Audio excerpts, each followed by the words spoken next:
It's the second time this week that the nation's top diplomat has been accused of making undiplomatic remarks. In Nigeria, a land of corrupt elections, the Secretary of State tried to push the message that embracing violence after a disputed election is never the answer. But then she said this. Our democracy is still evolving. We had all kinds of problems in some of our past elections, as you might remember. In 2000, our presidential election came down to one state where the brother of the man running for president was the governor of the state. So we have our problems, too. Republicans pounced, accusing Clinton of comparing the Florida recount to the kind of wholesale fraud you see in Nigeria. Governor Bush is declining to weigh in on these ill-advised comments, said a spokesman for former Florida Governor Jeb. But he wishes Secretary Clinton a safe and successful trip. When you criticize your own country as an official of that country, it obviously undermines the authority of the government. A State Department spokesman said Clinton was merely trying to push the idea of accepting a flawed result after a dispute rather than resorting to violence. There are still some who think Gore won more votes, said the spokesman. People still raise questions about hanging chads or the butterfly ballot.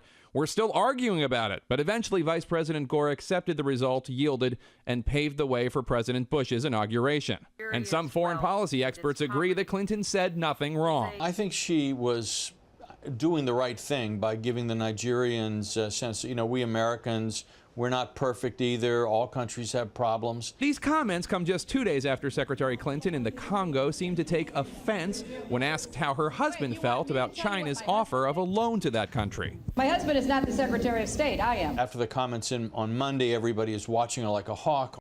The White House says they back Secretary Clinton 100%, that she was just pointing out the same argument that President Obama made when he was in Ghana, that's important for losers to get past losing the election and move on. Chris? All right, Jake, let's go from politics to policy here. You've got some news for us on the health care reform front. There's this whole battle about information versus disinformation. What have you heard about the administration this morning?